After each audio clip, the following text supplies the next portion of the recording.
ಎಲ್ರಿಗೂ ನಮಸ್ಕಾರ. ನೋಡಿ, ಇವತ್ತಿನ ಒಂದು ವಿಡಿಯೋದಲ್ಲಿ ಮಲೆ ಮಹದೇಶ್ವರರ ಭಕ್ತಾದಿಗಳಿಗೆ ನೋಡಿ ಬಹಳ ಮುಖ್ಯವಾದಂತಹ ಮಾಹಿತಿ ನೀಡ್ತಾ ಇದ್ದೀನಿ. ತಾವಿಲ್ಲಿ ವೀಕ್ಷಣೆಯನ್ನ ಮಾಡಬಹುದು ಬಂಧುಗಳೇ. ಇದುವೇ ಬೊಮ್ಮೇಶ್ವರ ಸ್ವಾಮಿಯವರ ದೇವಾಲಯ.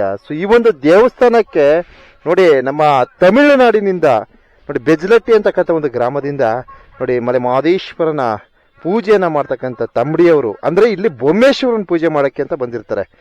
ಬೊಮ್ಮೇಶ್ವರ ಸ್ವಾಮಿಯವರ ದರ್ಶನವನ್ನ ಸಮರ್ಪಣೆ ಮಾಡ್ತೀವಿ. ನೋಡಿ, ಇಲ್ಲಿ ಒಂದು ಬಹಳ ವಿಶೇಷ ಏನಪ್ಪಾ ಅಂದ್ರೆ ನಮ್ಮಲ್ಲಿ ತಮಿಳುನಾಡು ಕರ್ನಾಟಕ ಅಂತ ಯಾವುದೇ ತರಹದ ಭೇದ ಭಾವ ಇಲ್ಲ. ಯಾಕೆಂದ್ರೆ ಇಲ್ಲಿ ಬೇಡಗಂಪಣ ಕುಲ ಬಾಂಧವರು ತಮಿಳುನಾಡಲ್ಲಿ ಒಂದು ಅರ್ಧ ಜನ ಇದ್ದಾರೆ, ಹಾಗೆ ಕರ್ನಾಟಕದಲ್ಲಿ ಒಂದು ಅರ್ಧ ಜನ ಇದ್ದಾರೆ. ಮಲೆ ಮಹದೇಶ್ವರರು ಬಂದಂತಹ ಕಾಲದಲ್ಲಿ ಇಲ್ಲಿ ಏನಾಗಿದೆ ಅಂತಂದ್ರೆ ಏನು ಕರ್ನಾಟಕ ಮತ್ತು ತಮಿಳುನಾಡು ವಿಭಜನೆ ಅಂತಕ್ಕಂಥದ್ದನ್ನ ಮಾಡ್ತಾರೆ. ಅದರಿಂದ ಏನಾಗುತ್ತೆ, ತಮಿಳಿಗಳು ಒಂದು ಸ್ವಲ್ಪ ಆ ಕಡೆ ಓಟೋಯ್ತಾರೆ, ಸ್ವಲ್ಪ ಈ ಕಡೆ ಉಳ್ಕೋತಾರೆ. ಈ ತರ ಆಗಿರೋದ್ರಿಂದ ಏನಾಗಿದೆ, ನಮ್ಮ ಮಲೆ ಮಹದೇಶ್ವರರ ಸನ್ನಿಧಿಗೆ ಪೂಜೆಯನ್ನ ಸಲ್ಲಿಸಲು ತಮಿಳುನಾಡು ಭಾಗದಿಂದಲೂ ಸಹ ಬೇಡಗಂಪಣ ಕುಲ ಬಂದವರು ಆಗಮಿಸ್ತಾರೆ. ಹಾಗೆ ತಮಿಳುನಾಡು ಭಾಗವಾಗಿ ಏನೋ ಬೊಮ್ಮೇಶ್ವರ ಸ್ವಾಮಿಯವ್ರಿಗೂ ಸಹ ಇಲ್ಲೂ ಸಹ ಇವರು ಪಾಲುಗಳು ಅಂತ ಮಾಡ್ಕೊಂಡಿರ್ತಾರೆ. ಆ ಒಂದು ಪಾಲುಗಳ ಒಂದು ಏನು ಅವರ ಒಂದು ಕಾರ್ಯವೈಖರಿ ಏನಿದೆ ಅದರ ನಿಮಿತ್ತ ಬೊಮ್ಮೇಶ್ವರ ಸ್ವಾಮಿಗೂ ಸಹ ಆಗಮಿಸಿ ಪೂಜೆಯನ್ನ ಸಲ್ಲಿಸ್ತಾರೆ. ಇವತ್ತಿನ ಒಂದು ವಿಡಿಯೋದಲ್ಲಿ ನಮ್ಮ ಯಾವುದು ಬೆಜ್ಲಟ್ಟಿ ಅಲ್ವಾ ಗುರುಗಳೇ, ಆ ಬೆಜ್ಲಟ್ಟಿಯ ತಂಬಡಿಯವರ ಒಂದು ಪರಿಚಯವನ್ನ ಮಾಡಿಸುತ್ತಾ ಬೊಮ್ಮೇಶ್ವರ ಸ್ವಾಮಿಯವರ ದರ್ಶನವನ್ನು ಸಹ ಮಾಡಿಸ್ತೀನಿ. ದಯವಿಟ್ಟು ಭಕ್ತಾದಿಗಳು ವಿಡಿಯೋ ವೀಕ್ಷಣೆಯನ್ನ ಪಡೆಯಿರಿ. ಏನಾರು ಮಾತಾಡಿ ಏನು ಮಾತಾಡೋದು ಏನ್ ಸರ್ ಅಂದ್ರೆ ನಮ್ಮುಡಿಯ ಪದ್ಧತಿ ಏನು ಅಂದ್ರೆ ಆವತ್ತು ಈ ಬೊಮ್ಮೇಶ್ವರನ ಬಂದು ನಮ್ಮ ತಾಯಿ ತಂದೆ ನಮ್ಮ ಹೆಂಗ ಪಾಟ್ನೂರು ಮುಂಪಾಟ್ ಕಾಲದಿಂದ ನೆಡ್ಕೊಂಡು ಈ ದೇವರಿಗೆ ಬಂದು ನಮ್ಮ ಗಂಧದ ಕಟ್ಟಿ ಹಚ್ಚಿ ಕರ್ಪೂರ ಕಚ್ಚಿ ಕೈ ಮುಕ್ಕೊಂಡು ಕೊಪ್ಪು ಕಾಣಿಕೆ ನೀಡಿ ಹೋಗ್ಕೊಂಡಿದ್ದು. ಆವಾಗ ಬಂದು ತಿರುಗೊಂದು 10 ವರ್ಷದಲ್ಲಿ ಏನಾಯ್ತು, ಈ ದೇವ್ರ ಗುಡಿಗೆ ಒಂದು ಮಾತು ಬಂತ. ಹೆಂಗ ಬಂತಂದ್ರೆ ನೆಲ್ಲಿಕಾಯಿ ತಿಂದು ನೀರಾಡಿ ಬೊಮ್ಮದೇವ್ರ ಗುಡಿ ಆಳ ಬಿದ್ದೋಯ್ತು. ಒಂದು ನೆಲ್ಲಿಕಾಯಿ ತಿಂದು ಇನ್ನೊಂದ್ಸಲ ಹೇಳಿ, ನೆಲ್ಲಿಕಾಯಿ ತಿಂದು ನೀರಾಡು ಬಂದು ಬೊಮ್ಮದೇವ್ರ ಗುಡಿ ಆಳ ಬಿದ್ದೋಯ್ತು. ಅಯ್ಯೋ ಹಿಂದೆಲ್ಲ ಒಂದು ಪರಿಸ್ಥಿತಿ ಬರುವಾಗ ಆಗ ನಮಗೆ ಬಂದು ಬರಗೂರು ಬೆಟ್ಟದಲ್ಲಿ ಬಂದು ಬರಗೂರು ಪಂಚಾಯತ್ ಬಂದು 33 ಗ್ರಾಮ 33 ಇಲ್ಲಿ ಬೆಟ್ಟದಲ್ಲಿ ಬಂದು 18 ಈ 18 ನಾಮಿಮಿ ಆ 33 ಈ ಬೊಮ್ಮೇಶ್ವರನಿಗೆ ಪೂಜೆ.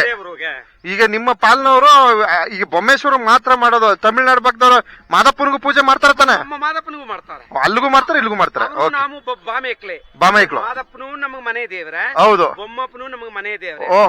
ಬಂದು ಏನು ಅಂತಂದ್ರ ಅಲ್ಲಿ ನಾವ್ ಎಲ್ಲವೇ ಅದೇ ಮಾದಪ್ಪನ ಲಿಂಗನ ತೊಳೆದು ನೀರೊಟ್ಟಿ ಎಲ್ಲಾ ಪೂಜೆ ಎತ್ತು ಮಾಡ್ಬೇಕು. ಏನ್ ತಟ್ಟಿ ಎತ್ತದೊಂದು ಮಂಗಳಾರತಿ ಒಂದು ನಮಗಿಲ್ಲ, ಅದೊಂದಿಲ್ಲ. ಇಲ್ಲಿ ನಮ್ಮ ಮಾದಪ್ಪನಿಗೆ ಹೌದು, ಇಲ್ಲಿ ಬಂದು ನಮ್ಮದು ಎಲ್ಲವೇ ನಮ್ಮದೇ, ಇಲ್ಲಿ ನಿಮ್ದೆ ಎಲ್ಲ, ಇಲ್ಲಿ ಎಲ್ಲವೇ ನಮ್ಮ ಪೂಜೆ ಅರ್ಚಕರು ಒಂದೊಂದು ತಿಂಗಳಿಗೆ ಬಂದು ಒಂದೊಂದು ಮನೆಯವರು.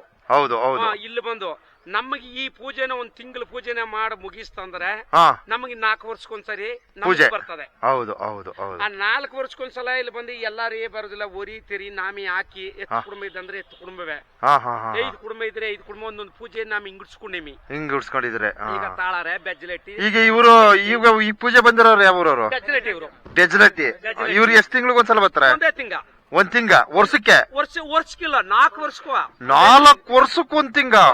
ಓಹೋ, ಅಂದ್ರೆ 33 ಹಳ್ಳಿಗೂ ಸೇರಾಗಬೇಕು. ಈಗ 4 ವರ್ಷದಲ್ಲಿ 1 ತಿಂಗಳು ಪೂಜೆಗೆ ಸ್ವಾಮಿ ಸೇವೆಗೆ ಬಂದಿರೋದು ಬೆಜ್ಲಟ್ಟಿ ಗ್ರಾಮದವರು. ಅದ್ಭುತ. ಈಗ ಮುಂದಿನ ದಿವಸ ಮಾದೇಶಣ್ಣ ಯಾರೆಲ್ಲ ಬರ್ತಾರೆ ಅವ್ರನ್ನ ಒಂದು ಪರಿಚಯ ಮಾಡ್ಸೋಣ. ಆಯ್ತು ಸರ್, ನೀವು ಬಂದಂದ್ರೆ ನಮ್ ತಿಂಗಳಿಗೆ ನಿಮ್ಗೆ ನಾವು ನಮ್ಮುಡಿಯ ಕೊರೆನ ಹೇಳ್ಕೊಂಡೇವಿ. ಬಂದು ಲಾರಿ ಟೆಂಪನ ಮಾಡಿ ಅಲ್ಲಿಂದ ಸೋಬದೆ ಸೊಪ್ಪು ಉಪ್ಪು ಮೆಣಸಿಕಾಯಿ ನಿಂದು ತಂದು ನಾವ್ ಇಲ್ಲಿ ಬಂದು ಮನೆ ಮಠವೆಲ್ಲ ಇಲ್ಲ ಆ ಕಾಲದಿಂದ ಇಲ್ಲಿ ಬಂದು ಅಡುಗೆ ಮಾಡ್ತಿಂದು ಈ ಸ್ವಾಮಿಗೆ ನಾವು 1 ತಿಂಗಳ ದರ್ಶನ ಉಪವಾಸ ತೆಂಗ್ಲಿಟ್ಟು ತಿಂದು ತೆನ್ನೀರು ಮೀದು ನಾವ್ ಸೇವೆ ಮಾಡ್ಬಿಟ್ಟು ಹೋಗುವ ಪದ್ಧತಿ ನಮ್ಮ ಸರ್. ಅದ್ಭುತ ಸರ್. ಈಗ ಒಂದ್ಸಲ ಬೊಮ್ಮಪ್ಪನ ದರ್ಶನ ಮಾಡ್ಸಮ್ಮ, ಬನ್ನಿ. ಬನ್ನಿ ಬಂಧುಗಳೇ, ಲಾಸ್ಟ್ ಟೈಮು ನಾನು ಸಾಕಷ್ಟು ಬಾರಿ ಈ ಬೊಮ್ಮೇಶ್ವರ ಸ್ವಾಮಿಯವರ ದರ್ಶನ ಸಮರ್ಪಣೆ ಮಾಡಿರ್ತೀನಿ. ಅದರಂತೆ ಇವತ್ತು ಸಹ ಬೊಮ್ಮೇಶ್ವರ ಸ್ವಾಮಿಯವರ ದರ್ಶನ ಮಾಡಿಸ್ತಾ ಇದ್ದೀನಿ. ವಿಶೇಷ ಏನಪ್ಪಾ ಅಂದ್ರೆ ತಾವಿಲ್ಲಿ ಪ್ರತಿಮೆಯನ್ನ ನೋಡಬಹುದು, ತಾವಿಲ್ಲಿ ವೀಕ್ಷಣೆ ಮಾಡಬಹುದು.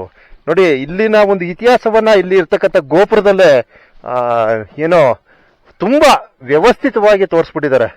ಮಹದೇಶ್ವರ ಶ್ರವಣಸೂರನ ಸಂಹಾರವನ್ನ ಮಾಡ್ಬೇಕಾದ್ರೆ ಬೊಮ್ಮೇಶ್ವರರ ಹಿಂದೆ 2 ಕಲ್ಲುಗಳನ್ನ ಇಟ್ಕೊಂಡಿರ್ತಾರೆ. ದೇವಾನು ದೇವತೆಗಳ ಕಲ್ಲುಗಳನ್ನ ಏನೋ ಶ್ರವಣಸೂರನ ಮೇಲೆ ಹಾಕಿದ್ರೆ ಬೊಮ್ಮೇಶ್ವರರು ಹಾಕಲ್ಲ. ಅಂದ್ರೆ ಅವ್ರಿಗೆ ಅಷ್ಟು ಧೈರ್ಯ ಇರೋದಿಲ್ಲ, ಹಿಡ್ಕೊಂಡು ನಿಂತಿರ್ತಾರೆ. ಸೊ ಮಹದೇಶ್ವರರು ಏನೋ ಈ ನಡುಮಲೆ ಸನ್ನಿಧಿಗೆ ಬಂದಂತಹ ಸಂದರ್ಭದಲ್ಲಿ ಬೊಮ್ಮೇಶ್ವರರು ಸಹ ಅವ್ರನ್ನ ಫಾಲೋ ಮಾಡ್ಕೊಂಡ್ ಬಂದ್ಬಿಡ್ತಾರೆ. ಸೊ ಇದೇ ಇತಿಹಾಸ ಇಲ್ಲಿದು. ಸೊ ಇಲ್ಲಿ ಮಹದೇಶ್ವರರು ನಡುಮಲೆಯಲ್ಲಿ ನೆಲೆಸ್ತಾರೆ, ಬೊಮ್ಮೇಶ್ವರರು ನೋಡಿ ಈ ಒಂದು ಸ್ಥಳದಲ್ಲಿ ನೆಲೆಸಿರ್ತಾರೆ. ಸೊ ಬಲೆ ಮಹದೇಶ್ವರರ ಒಂದು ಸಮಕಾಲೀನವರು, ಅಂದ್ರೆ ಮಹದೇಶ್ವರರು ಹಿರಿಯರು, ಇವರು ಕಿರಿಯರು, ಇಷ್ಟೇ ವ್ಯತ್ಯಾಸ.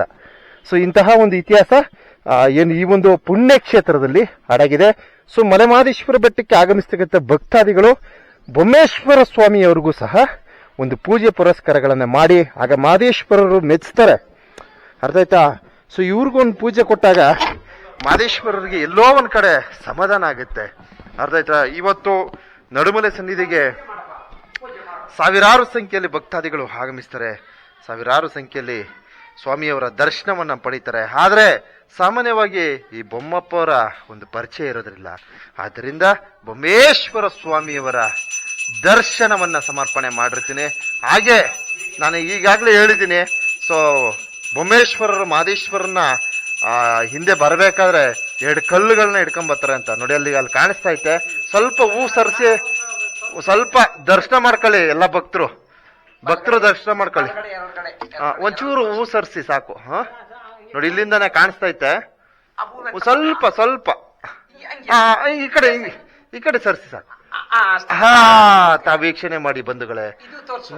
ಈ ಕಡೆ ಬಹಳ ಸ್ಪಷ್ಟವಾಗಿ ಕಾಣ್ತೈತೆ ನೋಡಿ. ಬೊಮ್ಮೇಶ್ವರರು ಮಲೆ ಮಹದೇಶ್ವರರು ನಡುಮಲೆಗೆ ಆಗಮಿಸಬೇಕಾದ್ರೆ, ಶ್ರವಣಸೂರನನ್ನ ಸಂಹಾರ ಮಾಡಿ ಆಗಮಿಸಬೇಕಾದ್ರೆ ಬೊಮ್ಮೇಶ್ವರರು ನೋಡಿ ಇವೆರಡು ದಿಂಡುಗಳನ್ನ ತರ್ತಾರೆ. ಸೊ ಅದು ಇಂದಿಗೂ ಸಹ ಈ ಸನ್ನಿಧಿಯಲ್ಲಿ, ಬೊಮ್ಮೇಶ್ವರರ ಸನ್ನಿಧಿಯಲ್ಲಿ ಕುರುಹ ಆಗಿ ಉಳ್ಕೊಂಡಿದೆ. ಸ್ವಾಮಿಯವರಿಗೆ ಅವರ ಒಂದು ಇತಿಹಾಸವನ್ನ ಆಧರಿಸಿ ಇಲ್ಲಿ ತಮಿಳುನಾಡು ಭಾಗವಾಗಿ ಬೇಡಗಂಪಣ ಕುಲ ಬಾಂಧವರು ಆಗಮಿಸಿ ಪೂಜೆಗಳನ್ನ ಸಲ್ಲಿಸ್ತಕ್ಕಂಥ ಒಂದು ಪದ್ಧತಿ ರೂಢಿಯಲ್ಲಿದೆ. ಬನ್ನಿ ಪೂಜೆ ಮಾಡಿ ಆಯ್ತು. ಇದುವೇ ಮಲೆಮಹದೇಶ್ವರರ ನಡುಮಲೆ ಸನ್ನಿಧಿಯ ಸಮೀಪದಲ್ಲಿರುವ ಬೊಮ್ಮೇಶ್ವರ ಸ್ವಾಮಿಯವರ ದೇವಸ್ಥಾನ.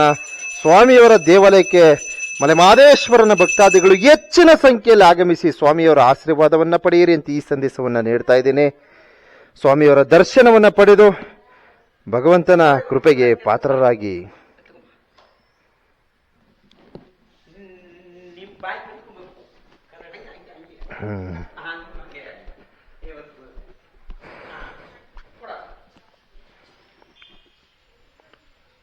ಮಲೆಮಹದೇಶ್ವರರ ನಡುಮಲೆ ಸನ್ನಿಧಿಯ ಸಮೀಪದಲ್ಲಿರುವ ಬೊಮ್ಮೇಶ್ವರರ ಸನ್ನಿಧಿಯಲ್ಲಿ ಬಹಳ ಪ್ರಶಾಂತವಾಗಿರ್ತದೆ. ಸ್ವಾಮಿಯವರ ಆಸ್ಥಾನ ಬಹಳ ಸಮೃದ್ಧಿಯಾಗಿದೆ. ಸೊ ಇಲ್ಲಿ ಮಹಾಶಿವರಾತ್ರಿ ಮತ್ತು ಇನ್ನಿತರ ಜಾತ್ರೆ ಸಂದರ್ಭದಲ್ಲಿ ಏನು ಇಲ್ಲಿ ಜಾತ್ರೆ ತುಂಬಿ ತುಳುಕ್ತಾ ಇರ್ತದೆ. ಯಾಕಂದ್ರೆ ಇಲ್ಲಿ ಬೊಮ್ಮಪ್ಪನ ಒಂದು ಸನ್ನಿಧಿಯಲ್ಲಿ ಆಸ್ಥಾನದಲ್ಲಿ ಭಕ್ತಾದಿಗಳ ದಂಡೆ ಹರಿದು ಬಂದು ವಾಸ್ತವ್ಯವನ್ನ ಹುಡ್ತಕ್ಕಂಥ ಕೆಲಸವನ್ನ ಮಾಡ್ತಾರೆ. ಸೊ ಈ ಒಂದು ಸಂದರ್ಭದಲ್ಲಿ ನಮ್ಮ ಮಾದೇಶಣ್ಣವರು ಅಧ್ಯಕ್ಷರು ಏನು ಈ ಒಂದು ಬೊಮ್ಮೇಶ್ವರ ದೇವಸ್ಥಾನವನ್ನ ಏನು ಇಲ್ಲಿನ ಒಂದು ವ್ಯವಸ್ಥಿತವಾದ ಕಾರ್ಯಗಳನ್ನ ನಿರ್ವಹಿಸ್ತಕ್ಕಂಥ ನಮ್ಮ ಅಧ್ಯಕ್ಷರು ಮಾದೇಶಣ್ಣವರು ಬೊಮ್ಮೇಶ್ವರ ಸ್ವಾಮಿಯವರ ಸನ್ನಿಧಿಗೆ ಬೇಕಾದದ್ದು ಎಲ್ಲ ತರಹದ ಪೂರಕ ವ್ಯವಸ್ಥೆಗಳನ್ನ ಮಾಡ್ತಾ ಇರ್ತಾರೆ. ಹಾಗೆ ನಮ್ಮ ಬೇಡಗಂಪಣ ಕುಲ ಬಾಂಧವರು ತಮ್ಮಡಿಗಳು ಎಲ್ಲರೂ ಸೇರಿ ಸ್ವಾಮಿಯವರ ಆಸ್ಥಾನದ ಒಂದು ಏಳಿಗೆಯನ್ನ ತರ್ತಾ ಇದ್ದಾರೆ. ಸೊ ಇವರ ಒಂದು ಕಾರ್ಯಕ್ಕೆ ಮೆಚ್ಚುಗೆಯನ್ನು ವ್ಯಕ್ತಪಡಿಸಿದ್ರೊಂದಿಗೆ ತಾವೂ ಸಹ ಆಗಮಿಸಿ ಅಂತ ಈ ಸಂದೇಶವನ್ನ ಮಲೆಮಹದೇಶ್ವರನ ಎಲ್ಲಾ ಭಕ್ತಾದಿಗಳಿಗೆ ಸಮರ್ಪಣೆ ಮಾಡ್ತಾ ಇದ್ದೀನಿ.